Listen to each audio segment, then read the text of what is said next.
క్రీస్తు జన్మ మనిషి జన్మ ఒక ముఖ్య ఉద్దేశం ఏంటో క్లుప్తంగా చెప్పదలుచుకున్నాను, సమయం లేదు కనుక.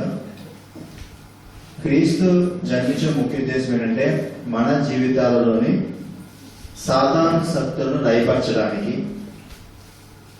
తిరిగి మనల్ని తండ్రితో సహవాసం కలిగేలాగా మనం పునఃస్థాపన చేసుకోవడానికి, మన యొక్క జీవితాన్ని తండ్రితోటి తిరిగి చెడిపోయినటువంటి మనసును తిరిగి ప్రోగ్రామ్ చేసి క్రీస్తు మనసు ద్వారా క్రీస్తు ఆత్మతోటి మన ఆత్మను ప్రోగ్రామ్ చేసి తిరిగి తండ్రితో సహవాసము కల్పించడానికి, ఆయన శిలువ మీద చిందించిన రక్తం ద్వారా మన గత పాపమును తుడిచివేయడానికి, అల్టిమేట్ గా మనం రక్షించడానికి క్రీస్తు జన్మించిన ముఖ్య ఉద్దేశం అన్నమాట. మనం రక్షించడానికి, పాపులమైన మనను వెతికి రక్షించడానికి ఆయన విలువ పెట్టి కొన్నాడు మన జీవితాన్ని. ఆయన చిందించిన రక్తము ద్వారా అలా ఎవరైతే విశ్వసిస్తారో, విశ్వసించిన వాళ్ళకు మాత్రమే రక్షణ. యేసు యందు ఎవరైతే విశ్వసిస్తారో వాళ్ళకు మాత్రమే రక్షణ. ఆయన మనకి నూతన జీవితాన్ని ఇవ్వడానికి, శాశ్వతమైన జీవితాన్ని ఇవ్వడానికి, నిత్య జీవాన్ని ఇవ్వడానికి వచ్చాడు.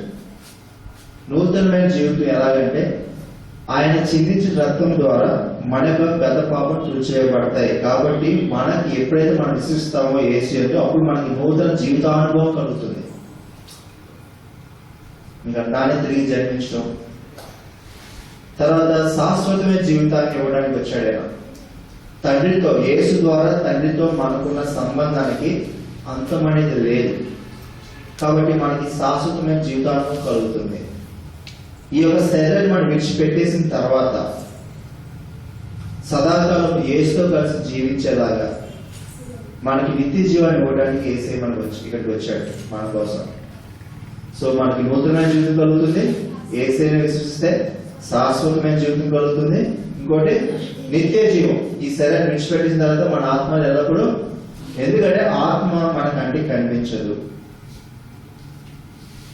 ఇందాక సైన్స్ గా చెప్పినట్టు దేవుడు మనిషిని సృష్టించాడు. సృష్టించినప్పుడు మనిషికి రెండు ఇచ్చాడు, ఒకటి శరీరం, ఇంకోటి ఆత్మ.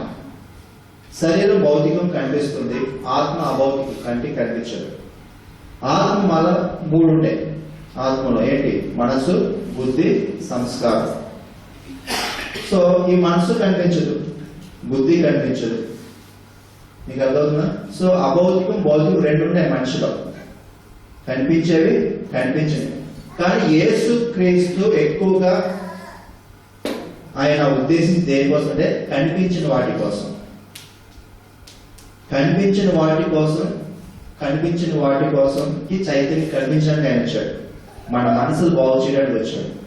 మన హృదయం, మనస్సు, ఆత్మ ఇవేవి కనిపించాడు. వాటిని సరిచేయడానికి వేస్తే మనకి ఇక్కడికి వచ్చాడు.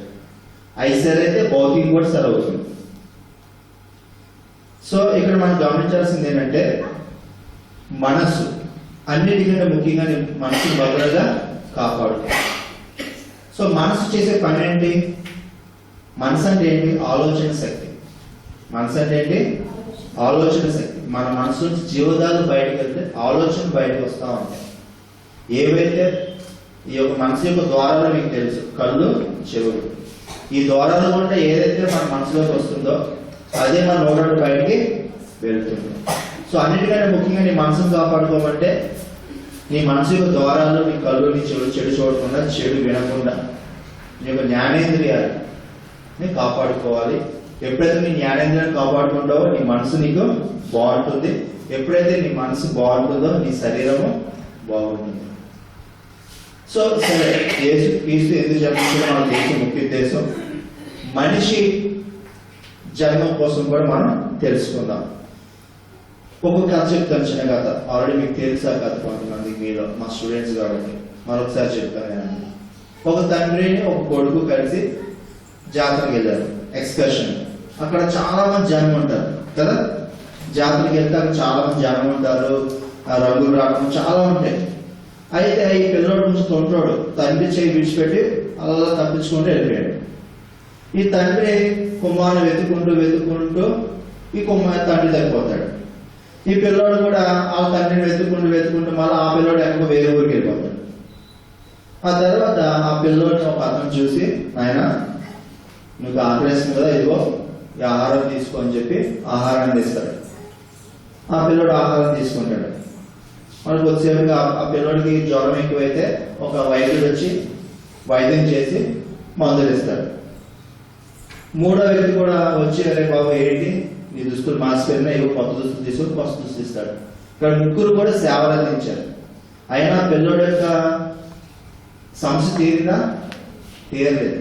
నాలుగో తెలివైన వ్యక్తి వచ్చి ఆ పిల్లోడిని, బాబు ఏంటి, ఎలా తప్పిపోయావు, ఎక్కడ తప్పిపోయావు, మీ నాన్న ఎవరు, మీ ఊరేంటి అన్ని తెలుసు సమాచారం కనుక్కుని ఆ పిల్లోడిని తీసుకెళ్లి తండ్రికి అప్పచెప్తాడు. అప్పుడు ఆ తండ్రి ఏం చేస్తాడు? ఆ కుమారుని చక్కగా సురక్షితంగా చూసుకుంటాడు. సో ఇప్పుడు సమస్య తీరిన పిల్లడికి మనలో కూడా అంతే. మనం కూడా తిరిగి తండ్రితో వెళ్తేనే కానీ మన యొక్క జన్మ ముఖ్య ఉద్దేశం పూర్తి కాదు. దేవుడికి స్తోత్రం. మన జన్మ యొక్క ముఖ్య ఉద్దేశం ఏంటంటే మన సృష్టికర్తన దేవుణ్ణి తెలుసుకుని ఆయన మనస్ఫూర్తిగా ఆరాధించినప్పుడే నీకు ఆనందం, సంతోషం వస్తుంది తప్ప ఈ లోకానుసారం నువ్వు ఎన్ని సాధించినా, ఎంత డబ్బు సాధించినా, ఎన్ని బిరుదులు, ఎన్ని డిగ్రీలు సంపాదించినా వేస్ట్. నీకు అర్థమవుతుందా? సో మనకంటూ ఒక ఆత్మ ఉంది, అది దేవుడికి సంబంధించింది. దేవుడితో సహవాసం ఉంటేనే తప్ప మనకి మనశ్శాంతి అనేది ఉండదు అన్న సత్యాన్ని గ్రహించుకొని ఆరాటపడకుండా, లోకానుసార విషయాల కోసం ఆరాటపడకుండా ముందు నీ యొక్క ఆత్మను సంతృప్తిపరచు.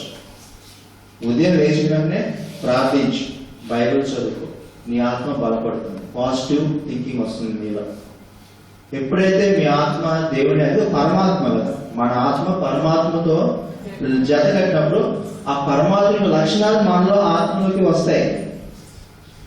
మీకు అర్థమవుతుందా? మీ మనస్సు, ఉదాహరణ టీవీ ఉంది కదా, మన రిమోట్ నొక్కిన వెంటనే టీవీలో బొమ్మ కనిపిస్తుంది కదా, అలాగే మనం ఆలోచించిన వెంటనే మన మనసు అనే స్క్రీన్ మీద ఊహించుకుంటాం బొమ్మలు, అవునా కదా?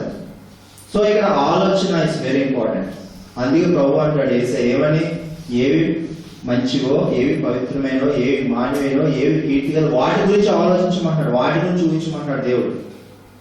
అంటే టీవీ రిమోట్ నొక్కమంటాడు, మంచి ప్రోగ్రాం నొక్కుకో టీవీలో అని ఆలోచించుకోమంటే ఏంటి, మనం ఏదైతే ఆలోచిస్తామో అదే మిత్రం మొలుస్తుంది మన మనసులో. మంచి ఆలోచిస్తే మంచిగా ఉంటాయి మన జీవితాలు, చెడు ఆలోచిస్తే చెడుగా ఉంటాయి. కాబట్టి ఆఖరి నేను చెప్పేది మీకు ఏంటంటే, మంచిగా ఆలోచించండి, మంచిగా జీవించండి. అప్పుడే క్రీస్తు జన్మ యొక్క ముఖ్య ఉద్దేశం, మన జన్మ యొక్క ముఖ్య ఉద్దేశం సఫలం అవుతుంది. God bless you all. Thank you.